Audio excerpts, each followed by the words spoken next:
Welcome, fans, to episode 79 of Rangers Ed. This is your host, Cousin Ed, here with my co-hosts, Little Ed and Coach Ed. What's up, Coach? What's up, Little Ed? How we doing, fellas? What's going on? And we got our producer, Mikey, with the play on words there. Mikey produces with the Lundqvist, the Lundqvist banner in the background. What's up, Mike? Not much. I guess an adjective. No, a verb. Mikey verb. Mikey Bird. Yeah, it's a verb. So we got a lot to Mikey cover today. Grammars. We got a lot to cover today. But Little Ed had a little golf outing this weekend. Tell us about that, bro. Yeah, I had a pretty eventful Saturday afternoon. Went over to Knickerbocker Country Club with my good friend Dennis growing up. He was actually on our first rivalry tour covering the Islanders with us. So like I'll try and keep this short, but it's going to be hard because it was just so exciting. We walked through the clubhouse to grab breakfast, and we look over to our left, and Scott Gomez is sitting there having a Bloody Mary before his round of golf. The whole country club was on a frost delay, so everyone was they had free breakfast for everybody, and everyone was kind of just like hanging out. So we didn't really go like too heavy into it. Didn't want to like pressure him in the morning, but like we introduced ourselves. My friend Dennis was already pretty familiar with him. Said hi to him or whatever. So this is the story that I wanted to tell you guys. I didn't think I was going to see him again. I thought this was literally just going to be one and done. I'm out. So I shook his hand. I was like, "Hey, Gomer, I just wanted to let you know that on our podcast, my dad always brings up how he loved your speed coming around the net on the power play." And he actually started to like blush a little bit, like kind of like got embarrassed and like whatever. So later on in the round, my friend Dennis actually said that he thinks that all Ranger fans hate him because of like the contract and stuff. So I found that pretty funny. So I think he actually did like kind of make him blush that like there was a Ranger fan out there that loved the way he played. So I thought that was pretty funny. So yeah, after that, after the round, whatever, we saw him on the course, like from afar, like on the green when we're on the tee box and everything. But still not really thinking anything of it. We go back in, shower up, and then we're gonna go have dinner. And we were gonna go out to the outdoor patio, and we walk right by him again, having drinks with his buddies. And we just like wave hello. We're like, "Oh, good to see you again, Gomer. Like, enjoy your night, like whatever." He goes, "Nah, man, come sit down next to me. Let's have a few beers." And we're like, we all look at each other, like kind of like freeze for a second. We're like, okay. And like I just sat right next to him, and it was just like it was kind of surreal that I was just like having a beer with Gomez, and like still I was like, all right, yeah, we're gonna have like a beer or two and like move on, like go have dinner. We sat there for 3 or 4 hours just listening to him tell stories and just didn't let us get a word in edgewise. It was unreal. Like That's the stories he was awesome. bringing up, it was crazy. It was crazy. So I don't know if it was on my Obviously- bucket list or not, but I got drunk with Scott Gomez, and he was definitely lit. Obviously, the stories are not ones you could share, I presume. Nothing really stands out except for the one. The Devils have been trying to get him to come to do like Hispanic night because he's of Hispanic background, and he's like, I don't feel like doing that. I'm done. Like I don't want to go back. Blah blah. And then he said he got a call from Ken Danico personally saying, "Gomer, you're coming to do it." And he's like, he turns to me. I was literally right next to him. He turns to his left. He goes, you can't say no to Dano. I was like, I guess not. He's like, yeah, that guy pretty much raised me. I can't say no to Dano. So I guess I'm doing Hispanic night. It was pretty funny, man. It was That's just cool, one though. thing. That's funny. Yeah, one thing after another. And by the end of the night, I was like, because we were all saying like, don't ask him for an autograph. You don't want to like not in this setting. Like he's at his country club. You want to leave him alone, whatever. Just enjoy the moment. And then at the end, I was like, screw it. I had to get a picture with him. So I got the picture with him. Didn't ask him for an autograph or to come on the podcast. So maybe next time if he recognizes me when I go back. But yeah, this time I didn't feel like it was appropriate. What was your tea time? 12:40. We ended up teeing off because On of a the frost Saturday? delay. Yeah. All right, 12:40 Saturdays. You know where to go. That's Yeah. it. Just you'll Well, hit he him was again probably at some point. supposed to tee off in the morning, probably like I would say probably 9-10 o'clock. But we all got pushed back until like the afternoon when the course thawed out. But That's yeah, a like cool I said, story, it was man. just a crazy moment. Crazy moment. Listen, nobody hates Gomez, but he was definitely overpaid in that contract. I don't blame him for signing it. I would have signed it too. Yeah, we But talked yeah, about if it a little bit here and there when we were like bullshitting, but I obviously wasn't going to go into it too much with him. I was just like, he's my like, yeah, I was cousin hates overpaid. you. No, he was just like, yeah, I was probably overpaid, blah, blah, like trying to make a joke out of it. I was like, don't worry, we're used to that as Ranger fans. And kind of just both laughed it off. And he continued on with whatever story he was telling. That's hilarious But, that he said yeah. he was probably overpaid. If he played today, coach would call him soft though. Did you tell him that? Coach would say he was a soft player. He wouldn't remember. think he No. would. He had a lot of scars on his face. I'll tell you that There's much. no way Scott Gomez was soft. Yeah, he had a lot of Not scars playing his on the face. Devils for that many years. Yeah, He did tell a lot of stories about the early Devils years with Lou. He did a very good impersonation of Lou Lamoriello. That was really funny. Wow. Like, yeah, I'm not going to try to do it myself, but it was That's like just things like that. It was just like of him calling him up when he was a rookie, like literally personally calling him on the phone, like shit like that, like being on the road with the original Devils and like being intimidated as a rookie around those guys. And then eventually he was probably like the star player. It was just, yeah, it was crazy. That's a I once hated, in a I hated lifetime to love it, experience. Man. obviously, as a Rangers fan, and it was the Devils, but it was amazing. No, it's still hockey. So yeah, we That- can move on. that's a once in a lifetime experience, though, man. That's really cool. Yeah, Yeah. that must have been Um, great. I mean, I would have asked him some questions, but You literally couldn't. I'm telling you, he was just story after story after story after like. Dude, shut just- up and listen to me. Yeah, it was just nonsense, and yeah, if you interrupted him, he's like, Yeah, I'm trying a to tell little story lit. here." What of it? Yeah, he would just literally just be like, "Dude, I'm trying to tell a story," and then just keep going, or like you would just try to like agree with them and like say something, and he'd just be like, "Yeah, obviously, dude, that's what we all like." Just like he would put you in your place, and you just be like, "All right, I'm done." I It can't was say just a like- word. Yeah, it was Pull out just a like, I'm notepad, telling just you. start writing And down his- eventually we were just like, you know what, fine, we're just gonna sit back and enjoy the show, and that's what we did. Yeah, it's really cool. That's really cool. He Awesome, picked- dude. Did he pick up the tab? No. We split it I'm three gonna, ways. I'm gonna get that tab at the end of the month. Wait, the beers that you guys had while you were sitting with him, he didn't pick up? No, they all go on like Dennis's like monthly tab or whatever. Dennis Wow, that's Dennis screwed picked up. it up. Yeah. Dennis picked up Gomez's That's, $7 he should million have had it. beer. He should have picked up your beers at least, not dinner, but. All right, now Yeah, I'm on well. cousin Eddie's side. I'm a little disappointed. That's hilarious. Come on, Gomer. Pick up the beers, So, man. Yeah, it was a once in a lifetime, I would say, experience. And hey, Yeah. apparently Justin Tuck's a member there too, but he's not there very often. All right, if you see Justin Tuck, you get me his autograph. All right. If I see Justin Tuck, I don't know if I'm gonna be able to say hello to that guy. I have Justin Tuck's autograph. Do you? Wow, that's cool. Aaron got it at the Knicks game that time.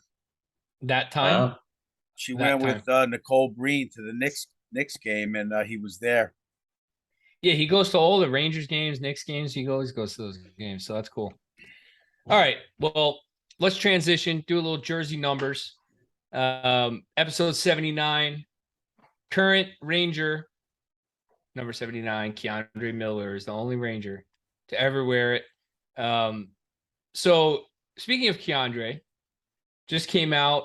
Sarah Sivian from The Athletic did a ranking of the best, best style on and off the ice. So it had to do with how the players dress to games and also how they appear on the ice. Keandre Miller, number 1 in the NHL, according to Sarah Sivian. So for week 2. For week 2. Okay. Yeah, so it's just just for this week week. So 2. so she's judging them weekly. So she's following all these players, how they dress to games every week. I guess so, yeah. I mean, wow. So yeah, he gets number 1 for week 2 with the, what is that, maroon? I don't even know. Is it red? yeah, or I'd say maroon? that's like a Like a maroon, blush. dark red. Like a what? What did you say? I would have He's got said this- blush. Looks a little Blush? shimmery. Blush? Is that a color? Definitely a color.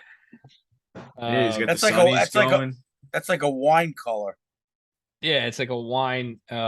Definitely looks cool. Keandre's a beast. He's definitely graceful on the ice too. So Well, maybe that'll be. We talked about a few preseason. Maybe that'll be the award that we win this year. best style. Best style. Yeah. So little Ed just showed Not a you the bad picture. award to have. And yeah, there he is, number 1, Keandre Miller. So shout out to Keandre, who's slowly becoming a beast. Like this guy, his ceiling is immense. I have no idea where he's going to end up, but All right. So prior to the last episode, Rangers were 3-2-1. Since the last episode, they almost doubled the amount of games they played. They played 5 games.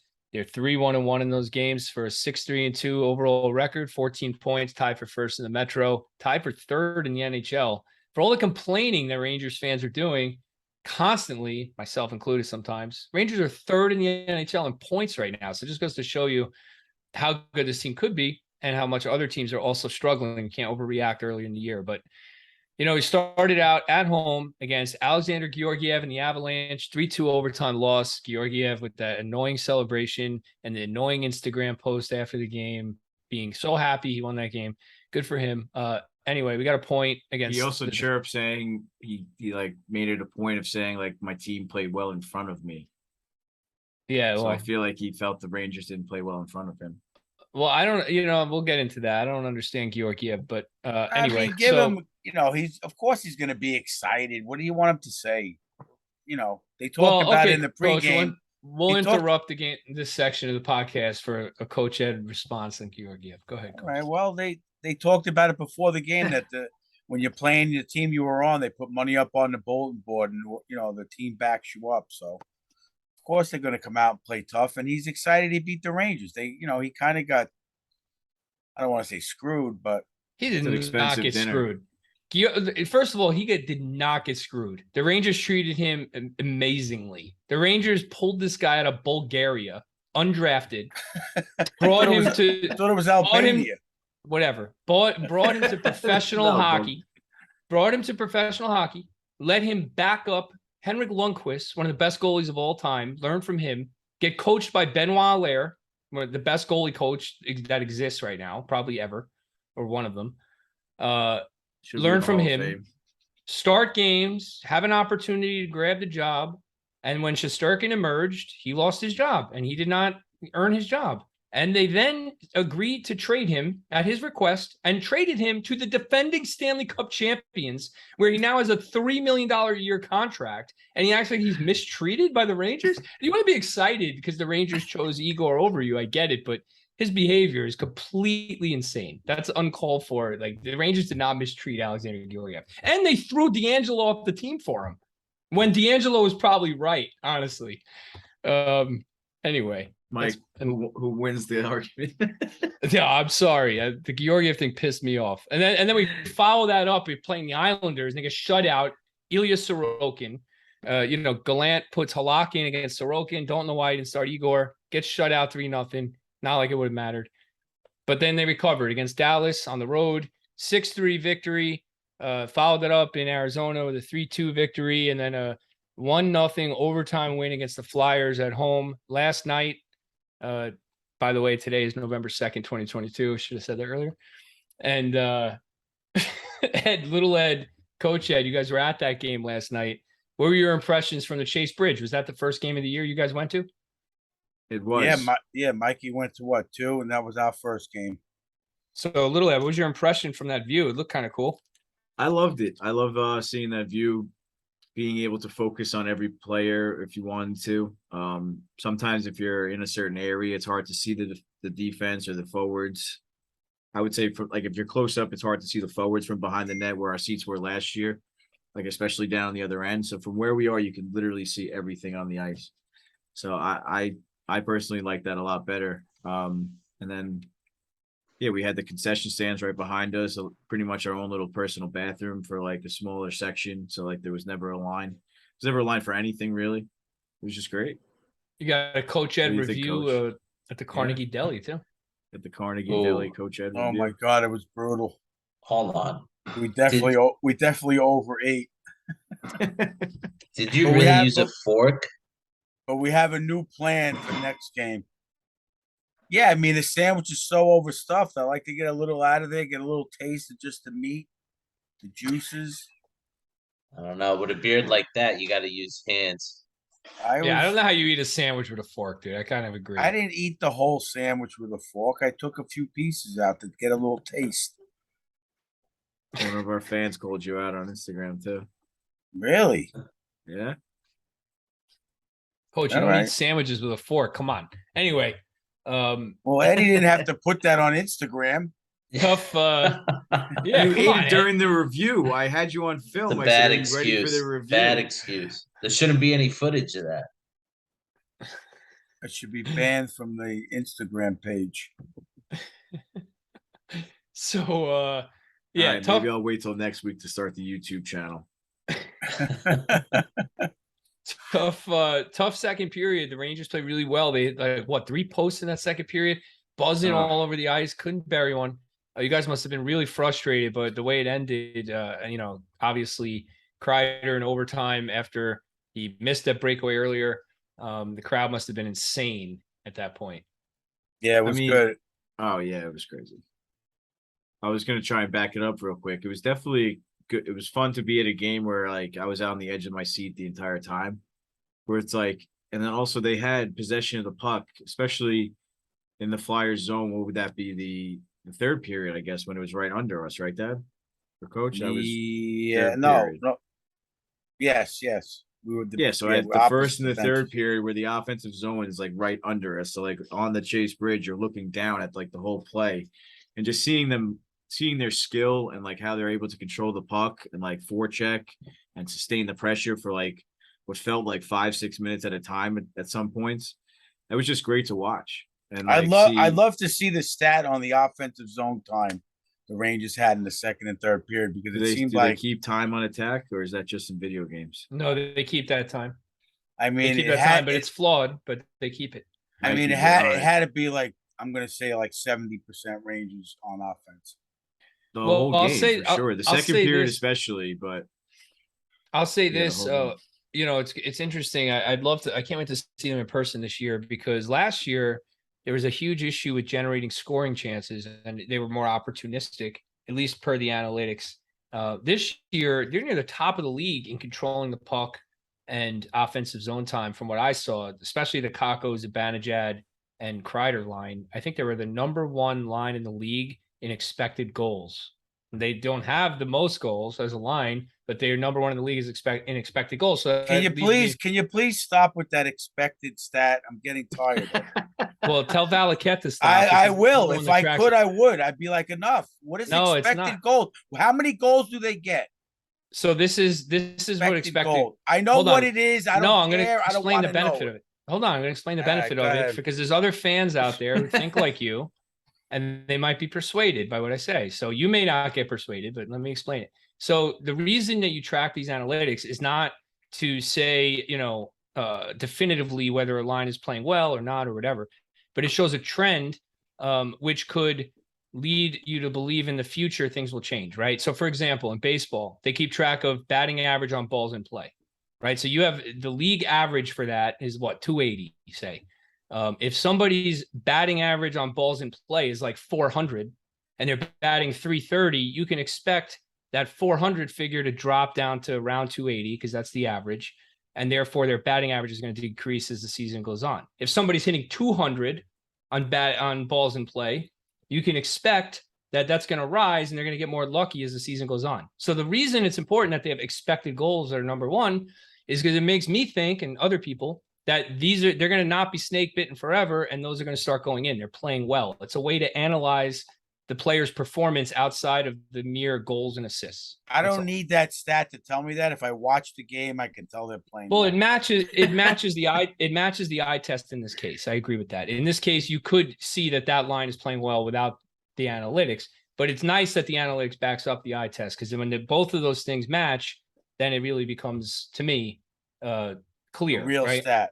No, it becomes clear because sometimes the eye test can be different, coach. Like I could look at the way Kreider's playing and be like, he's not doing enough. And you could be like, no, I see the hustle. And it's like, we're just disagreeing on our eye test, right? It's just the way our eye test is viewing the game. But the analytics supporting that position, validates it more. It gives it a little more push. Or we could look at the eye test with Panarin, how he gave the puck away, led to Dallas's first goal in the first minute of the game. Right. Then he gets a couple of points later. If you look at Panarin is a perfect example of the opposite, right? Panarin's numbers, you're like, damn, this guy gets a lot of points. But if you actually break down the analytics of his game, he's giving the puck away. He's like a -3, right? So that's evident by that stat too. He's giving the puck away a lot. I personally think he's playing well. I don't think he's playing poorly. I think he's carrying the team a little because their whole team seems to be snake bitten, except in a couple of games here and there. But that's exactly the point. It could work in the opposite way. If someone appears to be playing well, you can criticize their game as well. But anyway, yeah, that line is insane right now. And overall, I felt that they controlled the play, and they really should have won that game by a few goals. Coach, what do you think of Carter Hart? I mean, you've been critical of him in the past for ducking a shot, but he started off the year really well. He did it last night. Oh, he did? Well, I mean, he's playing really well. And they hit four. They hit 4 posts. I mean, I know post is part of the goalie, the whole story, but those are shots that beat him. He played well. I mean, he shut the Rangers out. Posts don't count as a shot on goal, right? I understand that, but to me, it's a shot that beat the goalie. Yeah, I agree with that. That you just missed. I get it. I understand the concept. But our question last night was: does he get credited with a shutout last night if it's an overtime loss? Yes, I think so. It's not not an overtime loss, in a shootout loss. In a shootout loss, you do? In a shootout, you're right. Overtime loss, no. Shootout loss, yes, I think.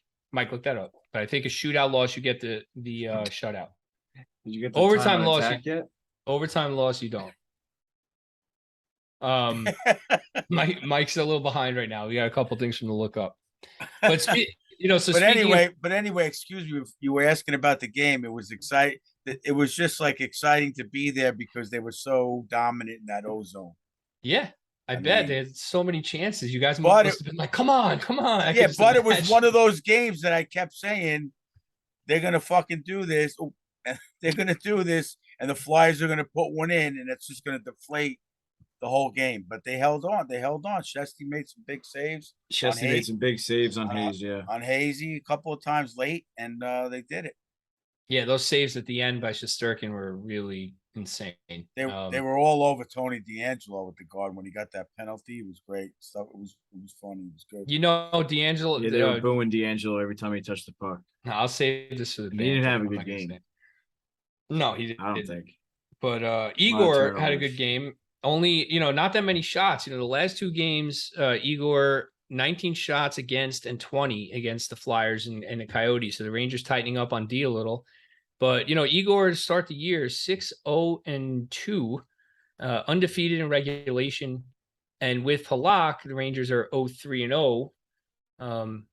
So I mean, that could just be coincidence. Who knows? But interesting to look at that. And Gallant goes with Igor in this 2 games of a back-to-back on the road, Dallas and Arizona, and then comes back to him again in Philly. So it'll be interesting to see what he does if he keeps riding Shesterkin, who seems to be on a little bit of a hot streak. Coach, what do you think? I mean, what would you do? You get Halak back in there. You can't let him sit too long with an 0-3 record, right? Yeah, it's tough, but I mean, what is there a trend to this? Because Georgiev backing up was horrible too. Now Halak, who's been a pretty steady goalie wherever he's played, he's given up some softies and he's got the 3 losses. So I don't know. I don't know what's going on with that. Yeah, I mean, we're used to Ronta, we're used to Talbot. Yeah, I don't know why the Rangers. I like Halak as a veteran backup. I understand why they did it, but in retrospect, I don't know why they didn't just get like a younger guy who Allaire can just like mold like they've been doing for so many years. Like an unknown guy who's like 25. Oh God. But I mean, Little Ed, like Halak is 0-3 right now. He's probably lacking a little confidence. Coach didn't put him in a back-to-back. I have never seen Gallant do that with the Rangers yet in the year and a half he's been coached. He's gone backup goalie on back-to-back every single time. This time he doesn't. Halak's a veteran. I don't think it's going to get to him too much, but as a coach, what do you think? You get him back in? I mean, you got Boston, and then you got Boston tomorrow night, which with 1 day of rest, and then Detroit not until the 6th, 3 days of rest, then the Islanders again, and then Detroit again, all with good rest. Shesterkin could really realistically play all of those games. And I would ride him, try and get a little bit of a hot streak here. If anything, play him against Detroit, because I think is Copper still out? I think Copper's out. I think Detroit's a little banged up right now. Dude, I feel like every game is a revenge tour for somebody. This is insane. Is this always like this, or is this year that it seems that way? I don't know why. Is it Yeah, it always seems like like this? I don't know. It just seems like a lot of X Rangers are they're very noticeable. Maybe it's because we've made so many trades over the last like 3 or 4 years that we just. I would say that's the reason. Yeah, for sure. Someone got dealt. But it seems like it's recent ones. It's like D'Angelo, Georgiev, Lundqvist. The Islanders are the Islanders, but even Look- the Coyotes, Nemeth. Like Nemeth is out there, Nemeth on throwing the the body. Coyotes. And I was like, dude, I gotta watch Nemeth. Philly, Tortorella, Hayes, D'Angelo. I don't know. It's a lot. I mean, I got to say, me personally, I would say ride him out, get these wins, but then it's going to remain to be seen what happens if he can handle the game load at the end of the season. And then people are going to second guess if they do ride him all this beginning. So it's a no-win situation as a coach. So you just got to go with your gut and trust it and go with it and not care what anybody says. As long as Drury backs it up and as a team, as an organization, they back it up, then you don't care about any second guessing. So maybe within the organization, that decision has to be made, a game plan.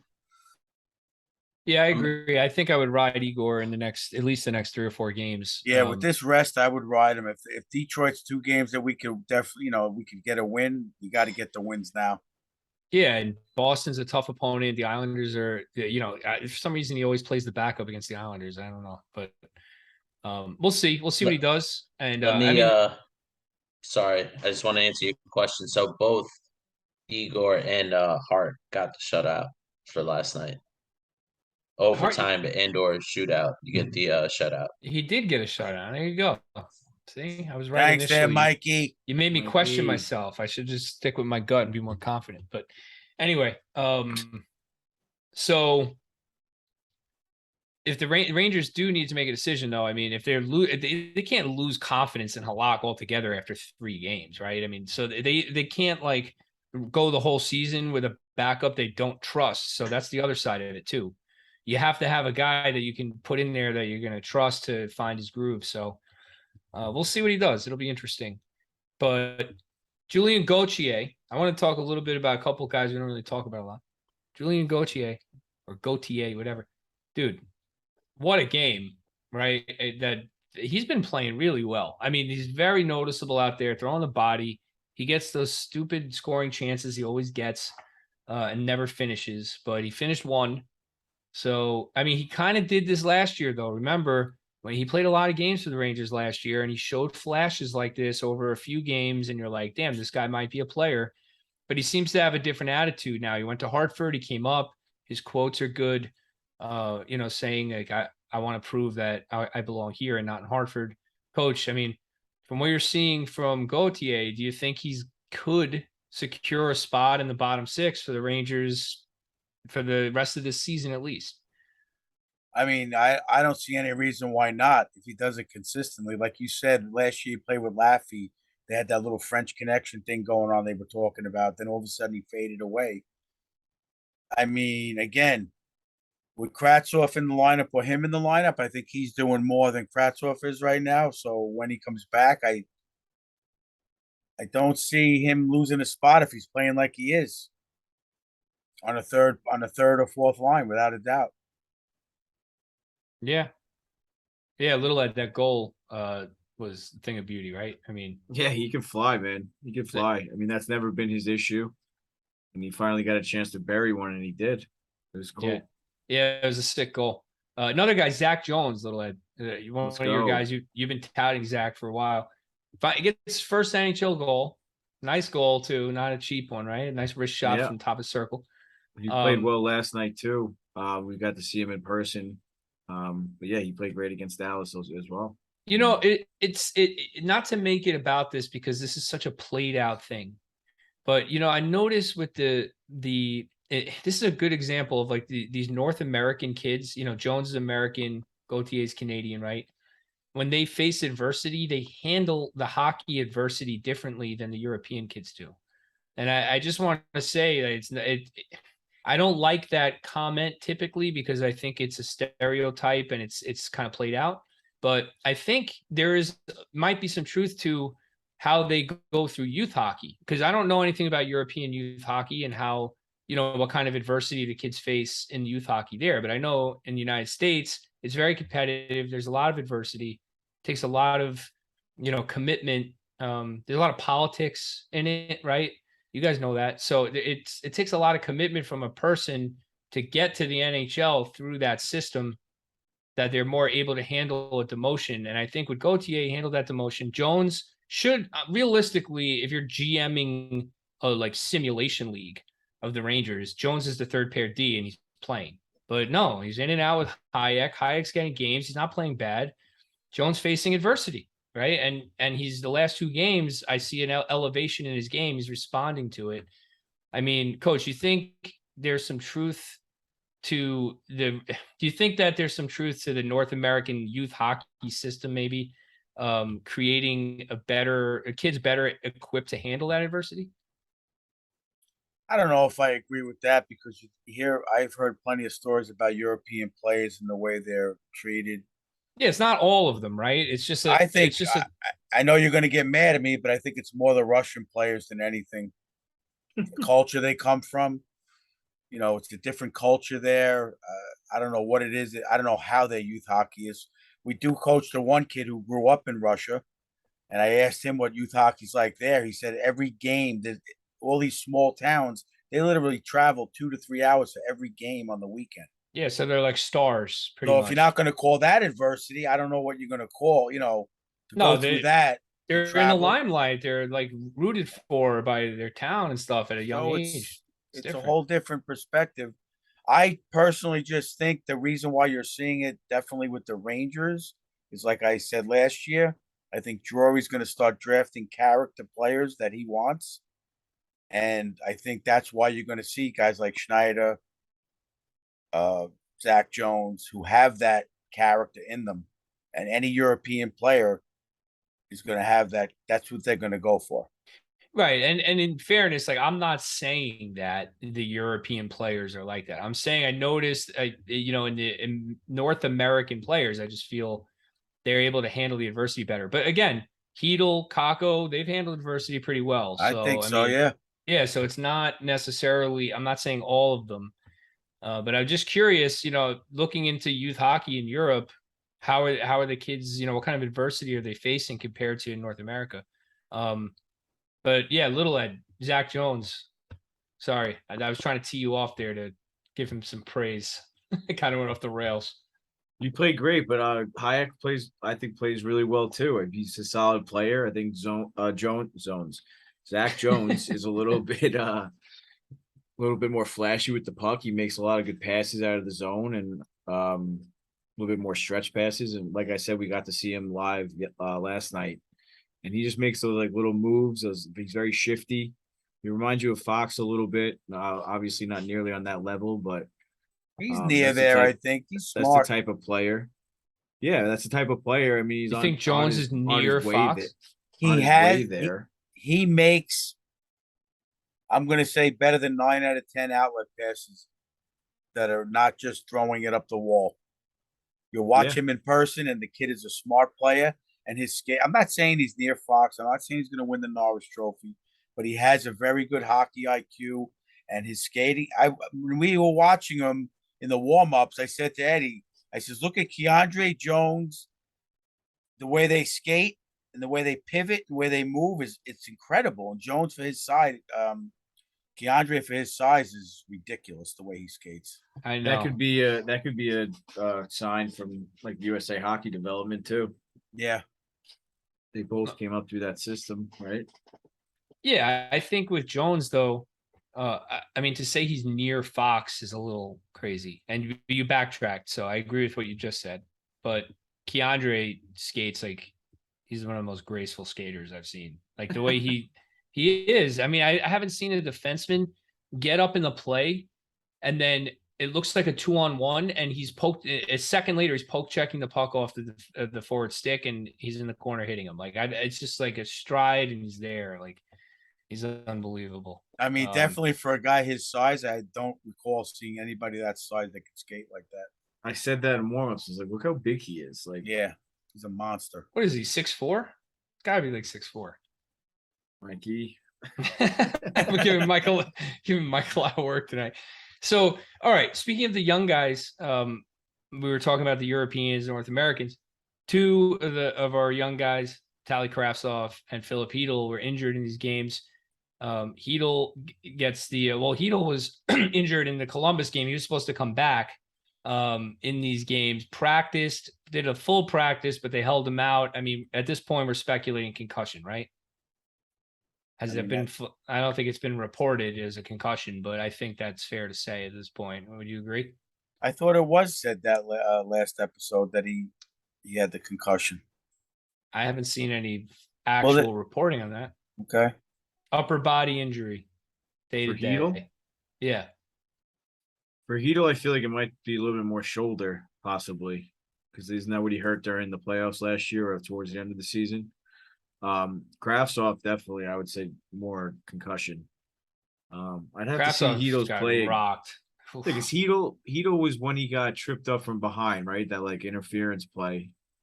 No, he got elbowed in the face. Yeah, he got clipped in the face. He got elbowed in the face. Yeah. It was not. Yes, he was. And then he also fell awkwardly too. I think it was more of the fall that is what injured him. Yeah, well, with the length of time he's been out, I think it's fair to say it's possibly, strong chance it's a concussion. And then with Kraftsov, I know you guys sent the text when he got hurt or whatever, but good hard hockey play, goes into the corner, trying to be physical in the corner, working hard, right? Grinding after the puck, did it against the wrong guy, gets his head shoved into the boards, and then falls down, and the look in his eyes after, I don't see how he's not concussed. I mean, Coach, like, I know you're going to make a comment about him being soft, but that wasn't really a soft play, right? It wasn't a soft play, but was it a smart play? All right. You watch Panarin. Panarin's not going to go in and try to beat that guy into the corner. He's going to let the guy go in first, and he's going to use his brains to pick it as soon as he gets possession. So Kraftsov, who's not a big kid, he's tall. He's not physically big. He's less than 200 pounds. Yeah. Going against the guy who's 6'4", they said was like 240 or 250, whatever the number was. That's not you're not trying to prove anything by doing that. And he put himself in a bad position, and the guy just railed him. The guy hardly, if you watch the replay, which I did 3 times, I rewound it. The guy didn't really like nail him. He just like collided with him against the boards. It's not like he rubbed his head in the boards. He went down low to try to beat him to the puck, and he just caught a bad situation. You can't we've talked about that with other players. You can't put yourself in that position to get hurt. If you're outmatched, I'm not going to go into the corner against Ryan Reeves and say, "Oh, I'm going to beat this guy. I'll take the hit in the head, and I'm going to," you got to play smart. The problem, I think, with that, and I agree with you, is that if he lets up on that play, doesn't hustle in and tries to do that, and then the puck gets moved, people are going to say he's peeling, he's soft, he's not going in. The coach might be unhappy, bench him. So I think I agree with you. That's something he needs to learn. I think that as the young guys work their way through the league, right, they learn that skill. And he's unfortunately left and went to Russia and didn't play in Hartford last year, where he might have learned that skill. But I agree with you. There's generally. A lot more room to skate in Russia. Yeah, like generally, like learning how to brace for contact, learning when to brace for contact, learning when to go into the corner. I mean, that's just natural game flow, getting used to the speed. I think he'll adjust, but yeah, my question, what you were talking about before, North and South, North America and Europe, is I know in Sweden and Finland and those Scandinavian countries, they work on it because they work in unison with USA Hockey. But the way that player angled him, I always try to show the kids these angle drills, but they never do them right. You got to, maybe in Russia, in youth hockey, they're not learning those drills.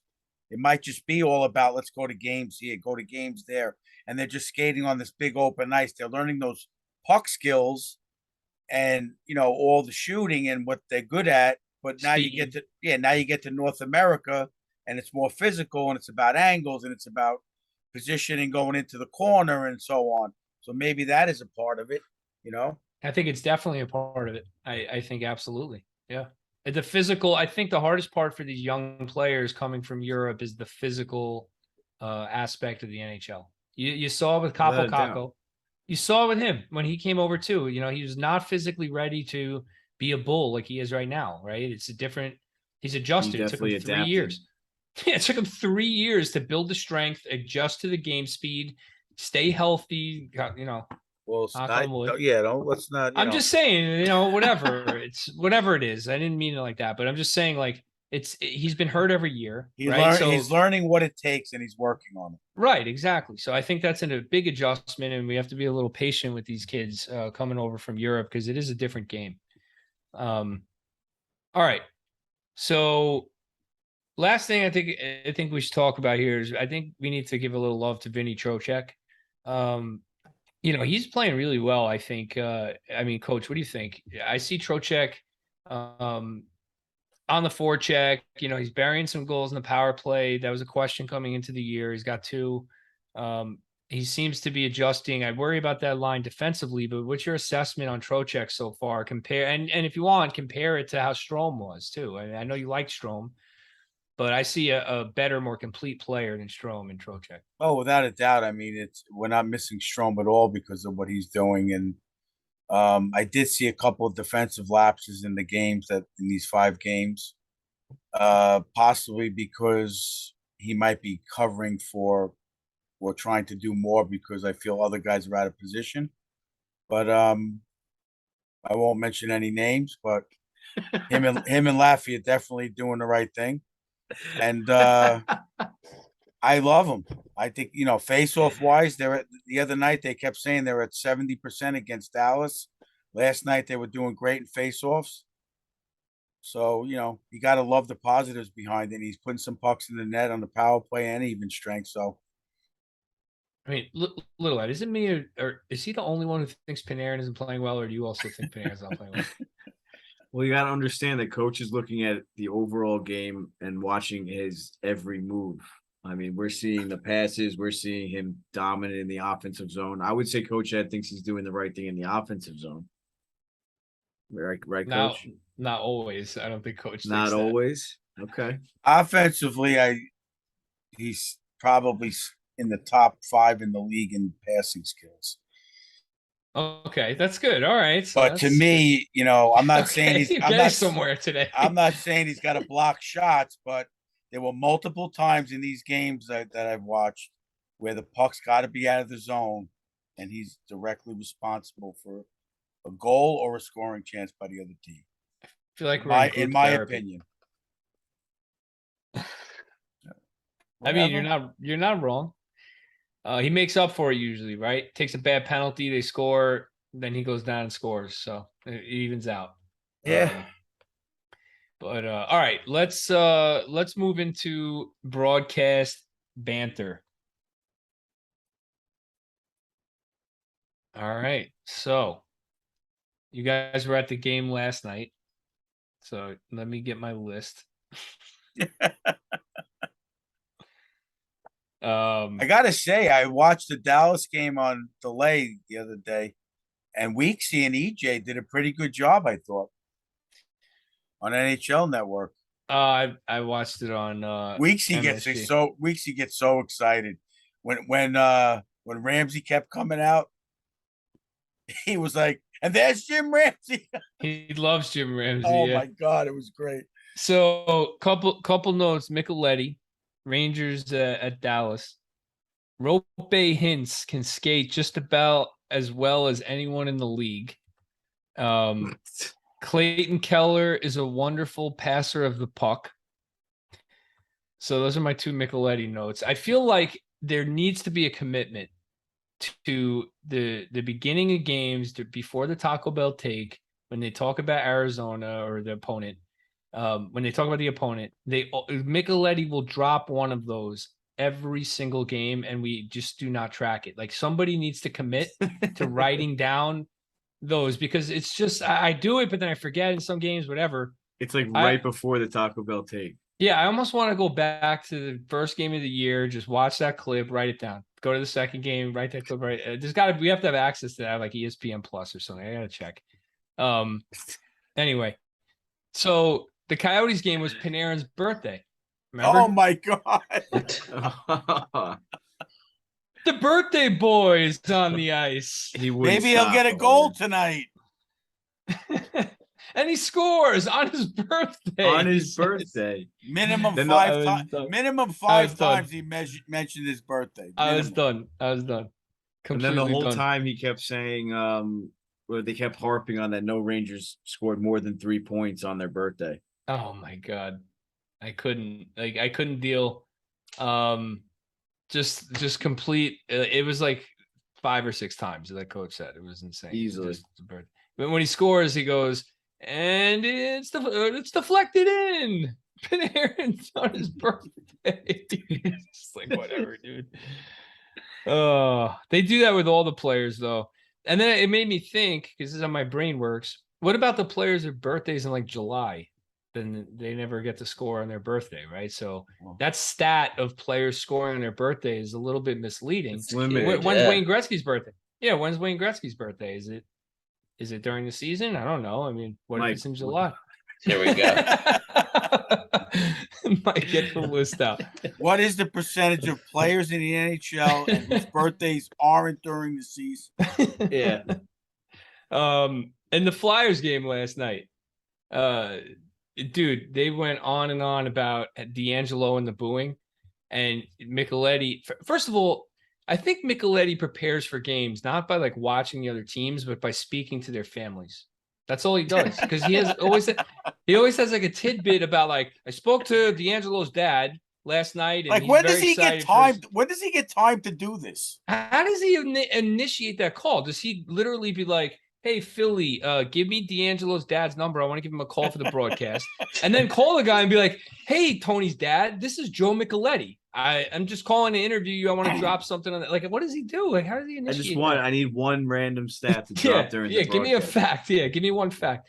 So anyway, he spoke to D'Angelo's family, and it turns out that D'Angelo, they were going to come to the game, but D'Angelo told them not to because he was going to get booed. So take that for what it's worth. Random thing to say during the game, but also that's poor on D'Angelo too, man. Come on. Yeah. You know you're gonna get booed, so you don't want your family to go. Clown.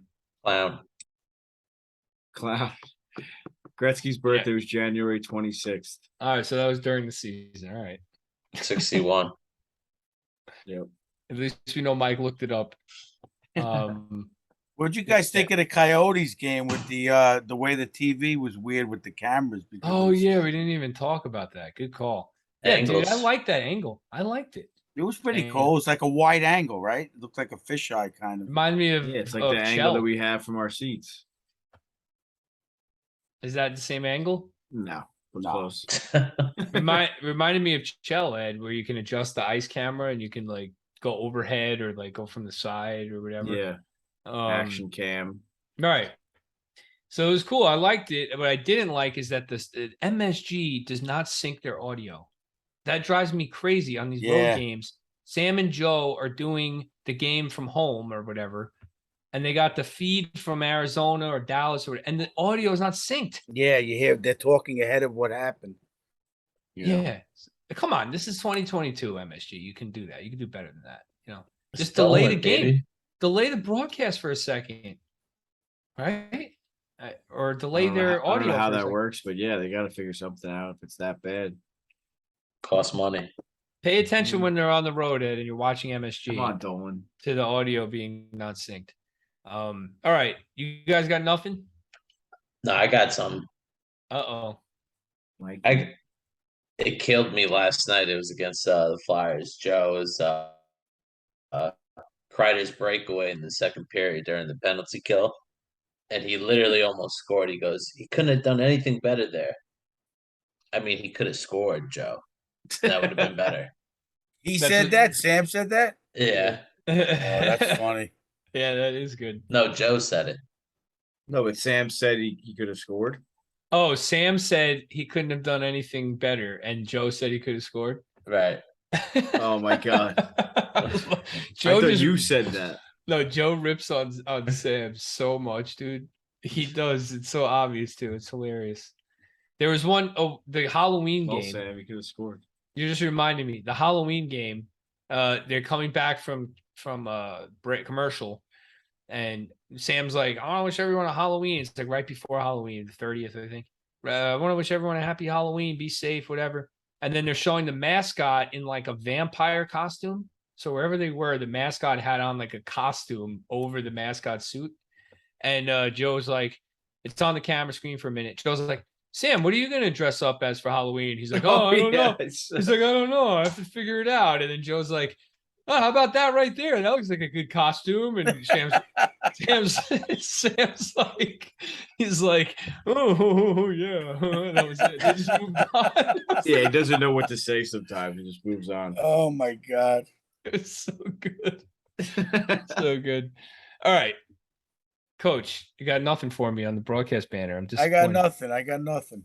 I'm There's a lot of disappointed. games on national broadcasts this Yeah, time around. He's too busy focusing And we on went to one of the games. Panarin's giveaways. Yeah. So, all right, let's move into our stars of the week. Okay, offensive player of the week. Let's start with our producer. I feel like I never start with you, Mike. Mikey. Let's start with Mike. I mean, I don't think you could produce his or produce these. Mikey Um, produces. I'm gonna give it to the bread man. He's putting up points. I know coach doesn't like him in the defensive zone, but this is the offensive player of the week, so I think Artemi Panarin deserves it. Coach.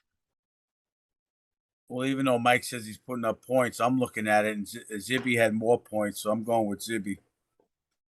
Well, they had an equal amount of Tied. points, actually. But yeah, I went with Zibby too. I just think that line at even strength has been better than Panarin's line overall, and I think a lot of that has to do with Zibby. Like when Zibby's on, that line is dominant. When he struggles, obviously the whole line struggles. So it's clear to me he drives that line, and in these games, he's got 2 power play goals and a lot of chances at even strength. It could have been a lot more for Zibby.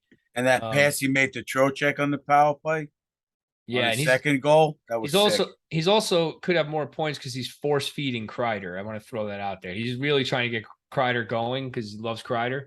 You could see it. He's deflecting it to Kreider, trying to get Kreider on the board, get him going. Actually, both passes he made to Trocheck, that little tip pass on the Yeah, that power was play, the beautiful. first goal was beautiful, and the Yep. second one was freaking. Yeah, he's unreal right now. So I went with Zibby too. I do think Panarin's right there though. Ed, what do you think? Yeah, I went with Zibby, mainly because I gave Panarin the last 2 weeks, so I switched it up. But I mean, I agree with you, but I also think Kreider drives that line, so I guess we could just say they kind of motivate each other. But I think Kreider has been picking it up, and it really shows. I think Zibby's been pretty consistent this whole year, but I think Kreider's playing well. Really like picks it up or turns it up because that forecheck, getting the puck to Mika, being that net front presence and stuff. But either way, Zibby for offense. All right, defensive. Go right back to you. Who you got? Right back to me. I'm going with Lindy. He just shows up every single night, blocking shots. Even when the team's playing poorly, he's giving 110%, and he's trying to win no matter what. And like I said, blocking shots, always getting bloody, taking pucks off the face, clearing the front of the net. I mean, I noticed a play, and the coach said this last episode that he kind of just like goes and gets the puck when Fox is getting the puck. The puck like deflected off off Fox's stick in the neutral zone and went all the way down into the corner. And you see Fox kind of just like turn around, like you think he's gonna go get it, and Lindgren's already gone, like into the corner. Like he just always has Fox's back. He has everyone's back. He's got Chesty's back. He just always comes to play. I mean, Love me some Lindgren. I went with Keandre for all the reasons I said earlier. Guy's a freaking beast, man. He's gonna be a beast for a long time. He's just, I don't know. I would have picked Lindy, but he had that one gaff, so it's hard for me to. It's hard for me to pick him when he like fumbled that puck and the guy walked in front and scored. Whatever. It was a not his fault error, but yeah, Miller. What about you, Mikey? Yeah, ditto. I don't think you could say enough good things about Miller, and he dresses really nice. So Coach? I went with Lindy as well because he had that beautiful hip check against Dallas. That puts him over. That puts him over the edge for me, Yeah. All right. and, Well, and for all the other things that he said. all right. Highlight play of the week. Let's start with you, Coach. Who you got for your highlight? It's a lot of games, so there's a lot of choices here. I have a feeling it's going to be some random event in like the Coyotes game at the end Well, of the second. it was gonna be. It was gonna be the Lindy hip check against Dallas, but I decided to give it to the goal Gauchi had. Same. Yeah, that was such a nice goal. You got to give it to that. That bad angle was beautiful, Yeah, that was a nice goal. and it was an important goal. It was. I think Mike. mine's a little rare. I'm gonna give it to Trochi Selly during the Dallas game on the power play goal. Where they go up 2-1, he just puts his stick up and like twirls it like a sword and puts it back in. Oh yeah, that was nice. Yeah, that was That nice. was I did see that. beautiful. Beautiful. Yeah, that was cool. Beautiful I noticed Selly. that as well. It's like a Game Yeah. of Thrones, Sally. Yeah. What about Exactly. what about you, Ed? Actually, it's a Chichi Rodriguez, Selly. He used to do that when he sank a putt. Yeah, he did the tiger. He twirled it, just put it right back in. It's All nice. right. Yeah, that was cool. I went with the Laffy to Mika tip pass to Trocheck That was nice. to make it 6-3 against Dallas. I watched that highlight a few times over and over again. So all of our picks were in the Dallas game, which is 5 games to choose from. Clearly, they played well in that game. yeah. All right, let's move on to the key contributor. We'll start here. Let's go to Mike again, the key contributor. I'm gonna give it to Capo Caco. Every time the puck's on his stick, I just feel so like eager to see him do something. I feel like he's just like, I don't know. He's playing great, playing great.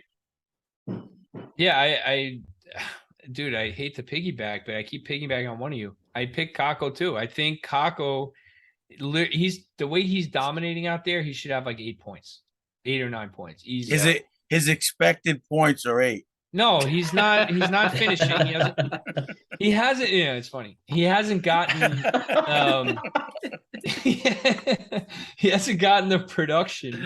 He doesn't have 8, but his expected points are 8. I feel like with him, it's been such like a slow development, but it's really hasn't been. But it just feels like it's like baby steps constantly. But he's finally at a point where it's like he's dominating play. You know, it's the only thing left is getting points. That's the only thing left for him to do if he continues to play like this. So yeah, he's awesome out there, defensively, offensively. He's really killing it. Ed, what about you? I went with Laffy.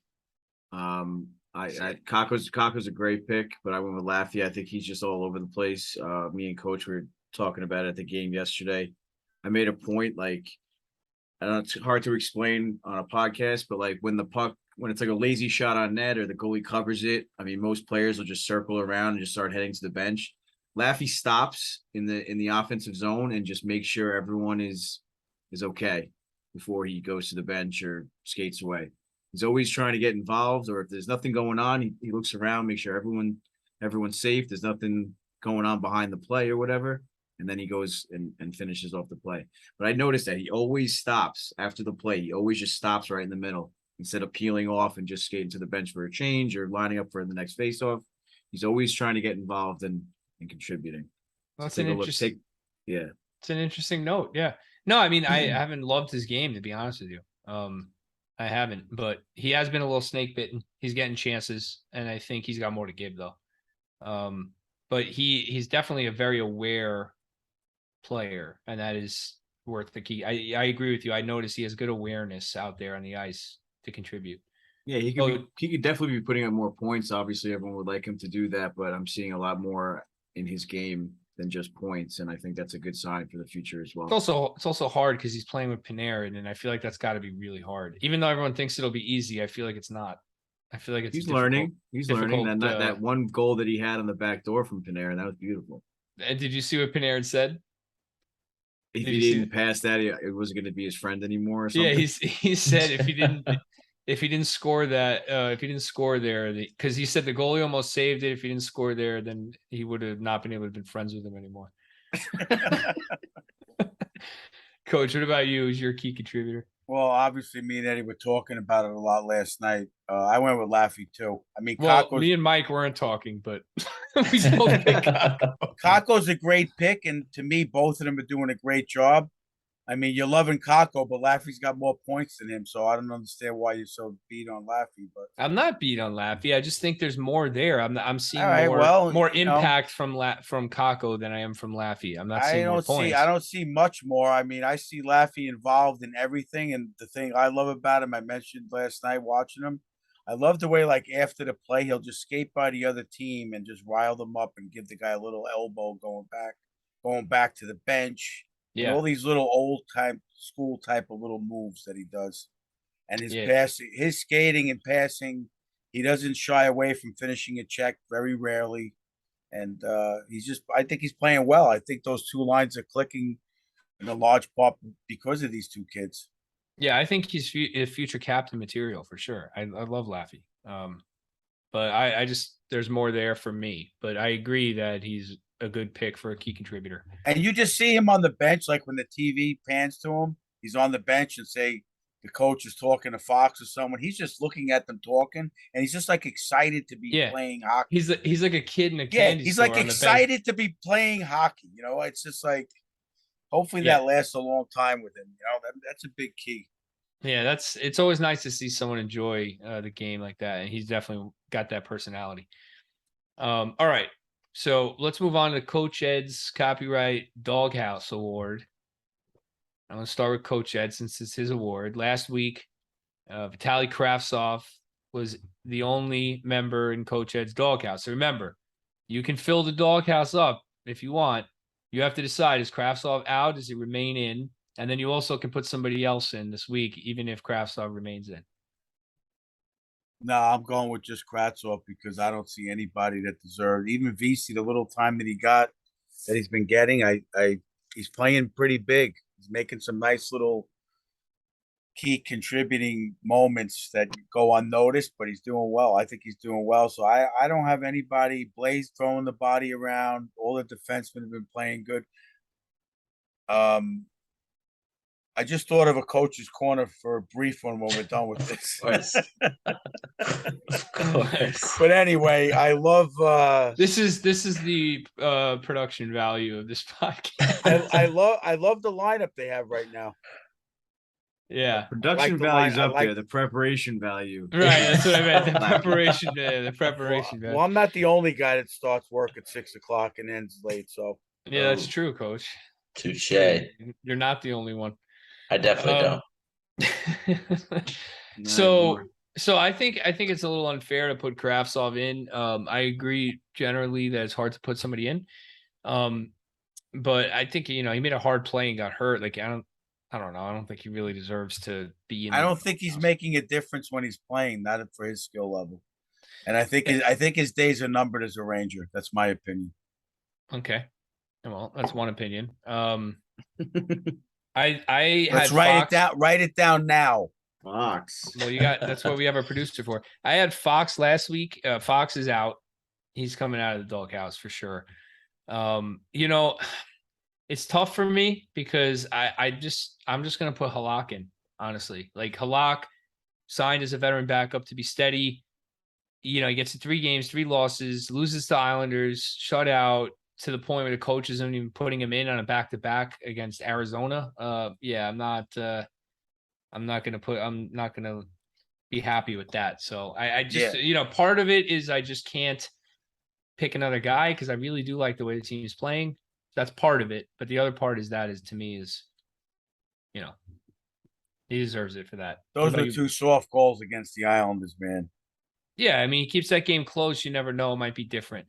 Paul Mary's 2 goals were the exact same spot. I mean, he's got to save those. Yeah. Mike, last week you had the entire power play, the power play 1 in the doghouse. Since then, in the last 3 games, I believe the power plays come to life. I think with 3 goals. I think they're like 3 for 12 or something. Is that enough to get out of the doghouse, or are they still in? Definitely enough to get out. Definitely enough to get out. At least they're putting the puck in the net, and that's what we want to see. So, all right, PP1 out. Who's going in? This was hard for me to choose because I'm gonna wear his jersey tomorrow night, but I'm putting Brevo in the doghouse. I think Ooh. I want to see a little more from him. It's 11 games in, no points, one fight.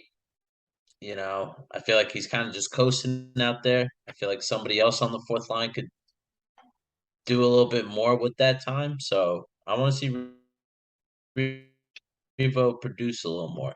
So It's a Revo's good, gonna be in my doghouse this week, and hopefully he gets out tomorrow night. Yeah, I like the pick. I think that's it's an fair. excellent observation. Yeah, it's really the last spot on the forward group. And he's getting paid almost $2 million, and not just to be a cheerleader, although he's a good one. But Speaking of cheerleaders, they do the Shesty release us before every single period. Yeah, That's too much. Too much. Do it before the beginning of the game. tell and that's it. Tell Revo. By the way, it's not Revo doing it. by It's the way, not speaking, Revo doing it. yeah, it They is. put it. By They the put way, it. Yeah, but it's them telling him now to it's do a it so they can thing. put Yeah, it it's on a the thing now. speaker Yeah. okay. Well, or on tell the jumbotron. also speaking of Revo, did you see that he agreed to do a boxing match against Paul Bissonnette? Yeah, I sent Mike the clip. It was hilarious. I mean, it's not actually going to happen. Maybe after he retires, but not now. Yeah, he's under NHL contract. What if Bissonnette breaks his jaw or something? He can't. He do He's that. not said gonna when do he it now. He said when retires. he retires. Biz said it too. Obviously, Oh, it's he's not gonna gonna. happen now. Oh, okay. Just And making it's it- I like didn't it's see it fully. Barstool has like a amateur boxing like pay-per-view like course once they every do. couple of months. Of course they do. And- It sounds like a Barstool thing to have. Hey, makes a lot of money. So yeah, Biz called him out on it like during the podcast, and then their producer texted Revo, was like, yeah, Biz is running his mouth. Do you want to come on? And Revo just like pops up on the screen, like as they're imagine just Revo pops up on our screen like Oscar did last week. It's Yeah. Revo. I want to see. I got to YouTube those fights that he had with him because Biz claims he beat up Revo when he was a rookie, when Reeves was coming into the league, and then he said Reeves got him the second time. So I'd like to Yeah. see those. And Reeves says he didn't lose the first fight. So Yeah. Well, we'll try and dig that up for you, Coach. Mike, add that to the list of things that Coach is ordering you to do today. All right, little Ed. Last week. Oh, go ahead. I'm sorry. Finish up. Little Ed. Last week you had Kreider in the doghouse. Is Kreider out of the doghouse? Kreider is out. Who's in? I'm gonna put my boy Truba in. Look I at think I you just- and Mike being like non-biased and putting your Yeah. favorite players into the doghouse. Wow, man, that is awesome. I don't know if Truba's necessarily my favorite player. I mean, he's definitely up there. I mean, I think I was just defending him early on, so you kind of pinned me with that. But no, Truba's definitely up there for me. But I just need to see a little bit more. He definitely throws some hits here and there. I think he should be doing that maybe once a game.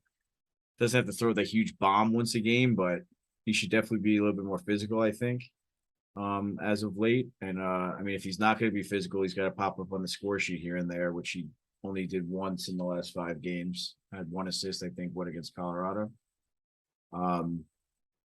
Yeah, Colorado. And then last night I saw like a flashback from last year's playoffs when he should have dumped the puck in on the power play and he fumbled it. And I think Pittsburgh went in and scored, and it was like a huge goal. And it was literally like a same exact play last night. Luckily they didn't score, but it was close. So that really stuck out on me that he's kind of trying to skate the puck and do a little too much here and there also. So he's got to accept his role and kind of just worry about being a captain and playing physical. Let Keandre take care of the other side. I don't know why Keandre is not on the second power play unit. That drives me crazy. I don't Yeah. know either. I agree with that. But Trouba is used a little too much in typical offensive situations. I don't like that. And I also think because like Coach, not just that, in overtime he throws Trouba out after Fox, and I'm like, why is Trouba our second D in overtime? Like, Yeah, Fox. should be Keandre's Jones or got to be out. Keandre. Yeah, has to be. Guy who can skate and handle the puck. I don't want to. Yeah, that's block not his out there. game. I don't really understand it. Right. I don't agree care with either. that. But he's always been prone to those kind of plays where, he turns the puck over on, and he shouldn't. It happens to any defenseman, especially defensive defenseman. I know, but it's agree- ugly I when it agree. happens when it's like in the neutral zone. He goes to like flip it instead of just dumping it in hard, and it just flubs off his stick. It's a lot uglier than it needs to be. And I understand everyone turns it over, but it's like a very easy play to make to just get it deep.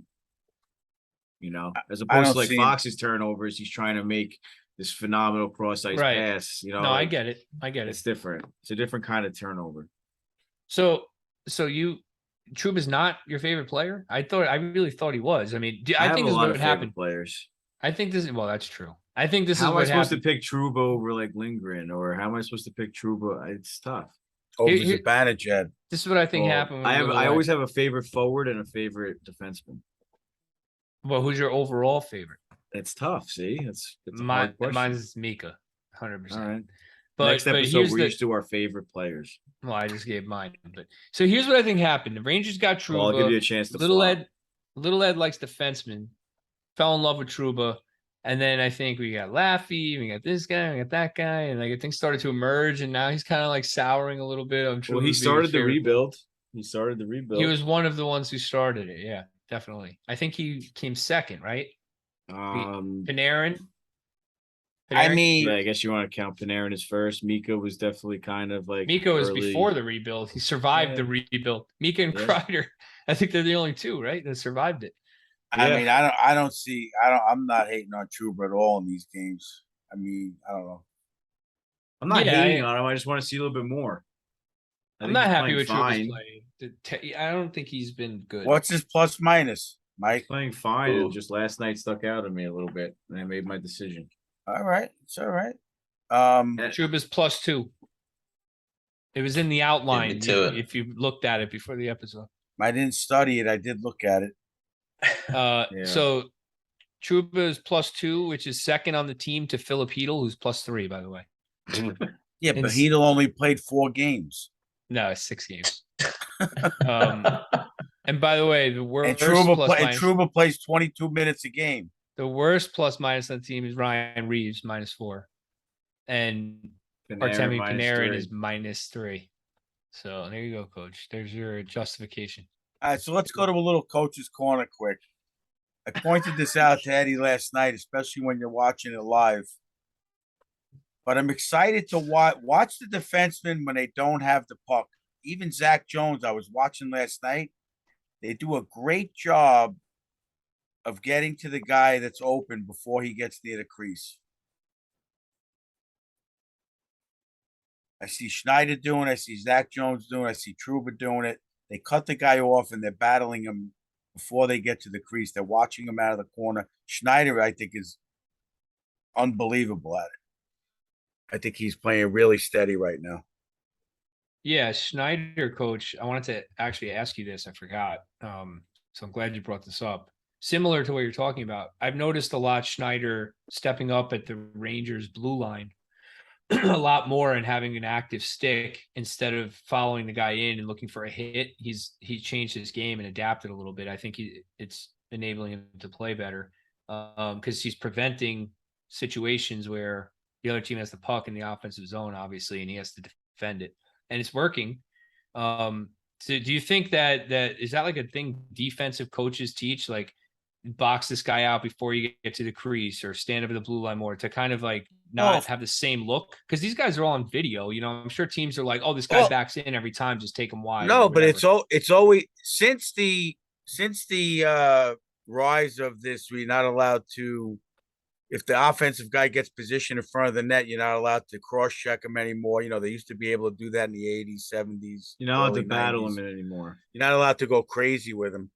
It was always, they started to start teaching, you got to get him before he gets to the area, and you could box him out, but you're not supposed to be able to cross-check him, slash him on the back of the leg. They used to let all that stuff go. Isn't that interference? That was the fun part of Well, playing no, if you defense. have position first, if that guy's coming out of the corner and you have position first, it's not interference. And he doesn't have the puck. Right. Beat him to the spot. Yeah. And You're boxing him out, something like in basketball. You're impeding his progress to the area of the ice that he's trying to skate to.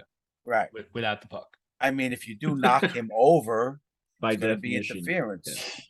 yeah. Well, interference doesn't require you to knock someone over. I think that it's like borderline interference. You're Well, pretty it much is, but saying it's one of those gray areas in hockey, so right they because they're don't call it moving interference. because both players are moving while doing it is what you're saying. So Right. it's a little hard to call that. Right, they're letting you battle for that position, but if you watch the Rangers, they do it really well. Especially if it's a guy like Zach Jones against a guy that's bigger than him. That's what you have to do. I try to teach that to our kids. You have to get him before he gets there. You're not going to move that guy out. Yeah. So you have to get that body position on him first. And then if he bowls you over, it could be interference on him. So you need to get that, establish your position first. And they've been doing very good at it from what I watch. All right. This has been a good episode of Coach's Corner. Thank you, Coach, for that impromptu Coach's Corner. No, it's something to look out for sure. I keep saying every episode I'm gonna look at this, I'm gonna look at that, and then I end up just watching the game and forgetting to look for it. But I'll definitely keep an eye out for that. All right, I'm ready for some trivia. I'm ready to expand my lead here. I'm enjoying. I think you guys are gonna dump the trivia because I'm just killing it. So let's see. Mike, before we jump to trivia, who did the national anthems when you were there? Anybody we The know? girl from no, it's the same one you guys saw last night. I forget her name. She did a great job. She did, yeah. She plays in Keep saying. Wicked. I think she was like on NBC's show. What is it called? She was on John Legend's team on The Voice. The Voice. Thank you. She did a great job. Yeah. Yeah, she could sing. Yeah. Opening night though was Branchy sighting. It was opening night. He was Opening Branchy. night. Yeah, I think definitely. I think he's on tour doing something right now. I see his Instagram post still. All right. But yeah, she did great. Yeah, I wouldn't mind her being there. That she did a great job. Her and Brancy should duet. Ooh.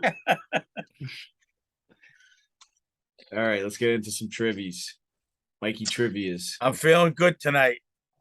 This is another 2-point question. Here we go. You gotta get the name right and the number right. In honor of name and number. Hold on before DeAndre 79. Leech number 2. All right. You gotta get the name right and the number right. All right, 2 points for each. Wait, 2 points for each or one each? In honor of Igor's shutout last night. One each. 2 points total. What the hell? Dude? All right, let's go. This is an 8-point question. Who holds the record for most shutouts in Ranger history? With how many?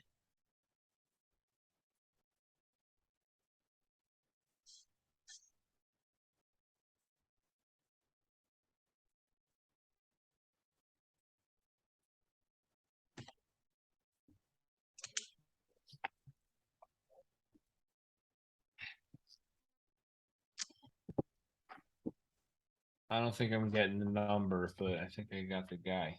Can you get 1 point if you get the guy? Yeah. Yeah. A name, a point for the name, and a point for the number.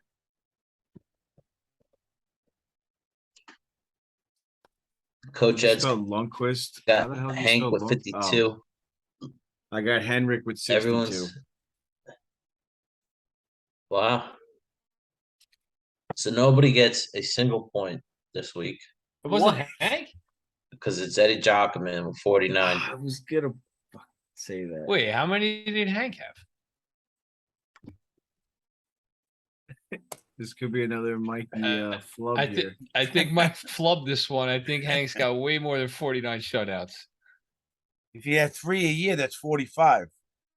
He's got to be at least in the 60s. I did my research. So how many does he have?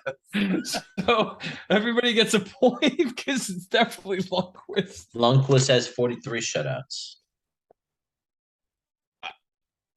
43 shutouts? Let me look at this. Cousin Eddie questioning the results. No, there's of the no trivia. way. This is like insane. All right. Lundqvist has 64 64 shutouts. shutouts. I was close. I said 62. Where are you getting this 40 number from? Should we run it back? This calls into question every trivia question we've ever had. We're questioning the lead that Eddie has. Yeah, now my whole lead's in question because of this. And I should get it for closest without going over. I think that's what it should be, closest without going over. It should be that, but it wasn't. So next time. So, Mike, where did you get the number from? I agree. It should be that. It's hard to get the exact. Hold on. Mike is dude. Just let it go, Mike. You messed Does up. Sam all right. Rosen Do know? another question. Do you guys No, hear? what? Dude, Wait, do you guys hear Sam Rosen with the trivia? Does he really know all these answers? Well, Joe, I don't know. Joe tells me told Joe in one of the games that he stays up all night studying. Joe's like, how do you know all these answers, Sam? You got a great memory. He's like, I stay up all night studying. I was like, studying what? Like the Rangers Almanac? What is it called? I don't know Like what the- he's studying. I guess the yearbook might have all that in the back. Remember how they have all those stats in the back of the old yearbooks? Yeah. Do they still even have? Here's a yearbooks? good closest without going over. How many shots against did Hagner face in his career? God. Shots against? Can you give us games played? All right, think about that for next episode. Hank's got 64 shutouts, most in Rangers history, Mike. I don't know what happened. Eddie Jockman's second with 49, though, so at least you had that right. But anyway, next time you'll do better. I have faith. so who gets the Everything- points? We all get a point for Henrik, and none of us get the point because you said it had to be the exact number, but it should be closest without going over. I think that's Honest- fair. On a question like that, it should be closest without going. You could do exact if it's I don't like know how about many that, coach. penalty Oh, minutes well. does someone have like this season? Like exact, fine. But like a career stat, like you want the exact number. That's tough. Yeah, I was very close. I hit 62. So Well, it's you definitely were doable. closest without going over. You would not get the exact number. It's really hard. There was like 80 numbers you could have chosen as like a viable number. So it's like And I was Anyway. close. you were Accurate, not precise. same thing. No, it's not. No, it's the same thing as closest but not going over. Accurate but not precise is literally yeah. the same thing. All right. So what do we got coming up here? We got All right, my Uh, question is this whole trivia thing. I think we should erase the previous trivia stats because of what we have in question here. or we can asterisk it as a history that I won. The And we can question move will forward. asterisk. Look them Move up. forward. Whichever ones you have in question, look them up, coach. Mike, do you think I remember all your trivia questions? No, whoever's questioning them. All right, let's move Oh. on. All right. Tomorrow night, Boston comes to the Garden. Mikey Then we got. Produces will be there. Yep. Oh, you're going to that game? That's a good Yes. game to go to. Then Sunday at 5, another afternoon game, home against Detroit. Then we got the Islanders on Tuesday and Detroit again. So we'll. Me and Coach Ed will be there against the Islanders. Oh God! Hopefully they can. Hopefully this Sorokin having success against the Rangers thing needs to end. Hopefully that ends on that Yeah, game. but- Sturkin needs to play that game. Yes, he does. All right. Well, we'll see how they do. Good episode, boys. Glad to see the Rangers end their 4-game losing streak with a 3-game winning streak. Hopefully that continues, and we stay in first in the Metro. Shout out to Long Island Hockey Company. Thank you to all the fans who have followed our YouTube channel and subscribed and viewed and watched and listened and all that good stuff. Been getting a lot of followers on Instagram also. So thanks for spreading the word, all of our current fans. And shout out to our little the hockey card fan in Connecticut who sent me 3 nice little picture cards as a gift. Yeah, Mike, thank you very much. I finally got Coach Ed his cards. It was very nice of you. Where's I'm my working cards? on your card stand as we speak. Uh-oh. Now Wait, you said Cousin Coach wants Ed some cards? Coach Ed Mike. doesn't even collect cards. What the hell? You're getting a jersey. No, but I'm buying a jersey. I'm not getting a jersey. Why does everything have to be a jealousy thing? Why can't we just all get along? Because it's just the nature of Love you, humanity. fans. Thank you, guys. Thanks, Love guys. you, fans, and thanks to the 3 of you guys for making this happen. Because if it was up to me, nothing would be getting done. That's very true. Very true. Shout out All to right. shout out to Except for Google Coach's for Corner. making me look stupid on tonight's trivia. Shout out to who? To Google. It's all all good. it's all a what do you call it? I can't think of the word. If it's a goalie career stat, Mike, it's Hank. Don't even bother looking it up. Yeah. Anyway, all right. Love you guys. Talk later. It's Love a you guys. conspiracy. Google has a conspiracy against the Rangers. Love you guys. Bye. Have a good night, fellas.